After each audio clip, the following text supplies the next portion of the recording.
For the next topic, we have the oxidation or valence. Okay, so this is an element in a compound and in an ion. So we have rules for oxidation number and valence, or number of valence. So we have the rules, which is sum of valences of elements making a compound is equal to zero, and the second one is sum of valences of elements making an ion is equal to the charge or valence of the ion. So ion, that is actually the charged element or group of elements called radicals. So let's just answer some of the problems so that you can appreciate this more.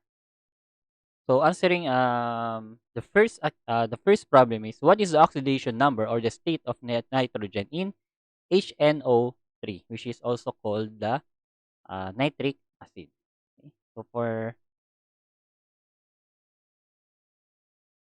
the given, so we have here nitric acid, right? So nitric acid. When you are dealing with acid, remember that the common element for acids are H, or the hydrogen. Okay? So expect that the first element here, if you see the chemical formula for the nitric acid, should be H. That's why the chemical formula for that is HNO3. As you can see, the first one is H, and that is a common element for most of the acid. Okay, and we are required now to find the valence, right? Valence of nitrogen of N, okay? Or the nitrogen.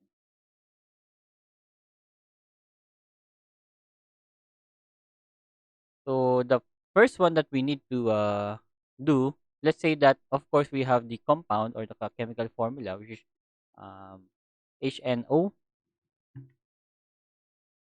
right? So this is the compound.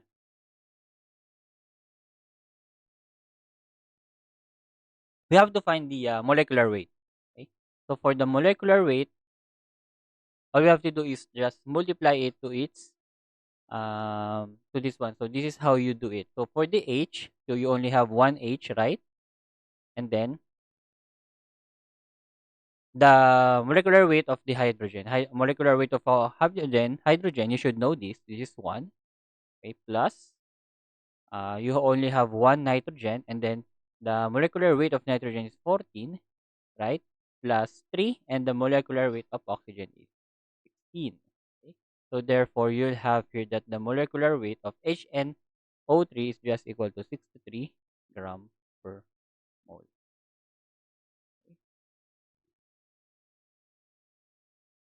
But you can also do this. The HNO3, you can already have its charges. So this one you should already know this. You can also see this in your periodic table. For the H, or the hydrogen, the charge of the hydrogen is +1. For the nitrogen, since the nitrogen is the one that we are looking for, so this should be X, or the one that we are looking for. And then for the oxygen, that is -2. So applying now the first rule, which is the sum of valences of elements making a compound is equal to 0. Okay? Therefore, actually, these numbers, of course, we already have 1 here, and then 1, we have 1 here, and then we have 3 here. Those are called multipliers. So all we have to do is to make the sum of the charges and product of the charges and the multipliers, and then the sum of that. Therefore, for the hydrogen, you have 1 times 1, right? Plus x times 1, and then plus -2 times 3. So again, using the first rule, so all of this you should be equal to 0. Then you'll get that x is equal to 5. Therefore, the number of valence of the nitrogen for this one, for the nitric acid or HNO3, is equal to 5. Okay, so for the second one, we have what is the oxidation number, or again the valence of chromium Cr in the dichromate ion. Okay, so we have here G is equal, no, sorry, given is Cr, that's chromium 2O7 raised to -2. So we have here, as you can see, there's -2 outside. So for this one, you have here Cr, or the chromium 2, and then the valence or the oxidation number is the one that we are looking for, And then you already noticed that for the oxygen, it should be the charge of oxygen is negative 2. And then don't forget the negative 2 outside. Okay? So that is how you write it. So applying again the first rule, so you'll have here 2 times x plus 7 times negative 2.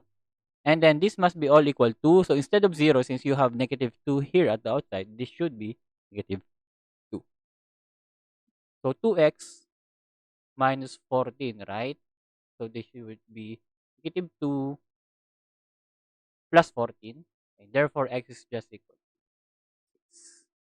And this will be your answer. Therefore, the chromium has a charge or an oxidation number or valence equal to 6.